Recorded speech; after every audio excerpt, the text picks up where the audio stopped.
En Afrique subsaharienne, les AVC, les accidents vasculaires cérébraux, représentent la troisième cause de mortalité et la première cause d'incapacité motrice dans les grands centres de neurologie.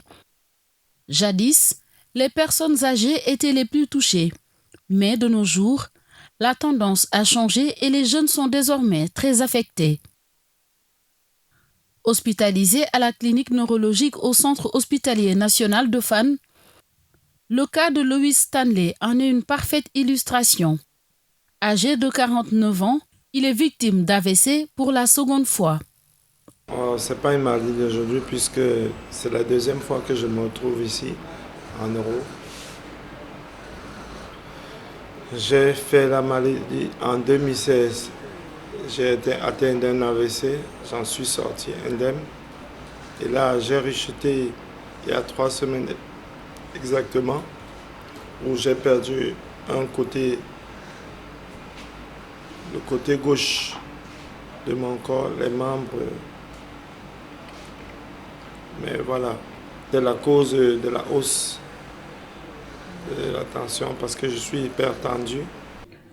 Le mode de vie actuel des populations favorise les accidents vasculaires cérébraux, selon un spécialiste qui indique que la prévention demeure le seul moyen pour venir à bout de ce fléau. Ce que nous remarquons, surtout à la clinique neurologique, mais aussi dans le continent africain, c'est cette précocité de survenue de la maladie. Précocité qui font qu'aujourd'hui, si nous ne prenons pas le devant, nous risquons de compromettre notre développement socio-économique. Une étude que nous avons menée récemment dans le service a montré que sur 100 patients hospitalisés pour AVC, pratiquement les 26, donc 26%, étaient âgés de 18 à 50 ans. La journée de l'AVC est célébrée le 29 octobre de chaque année. Dans les pays en voie de développement, la prise en charge tardive cause beaucoup de dégâts et de séquelles pour la plupart du temps irréversibles.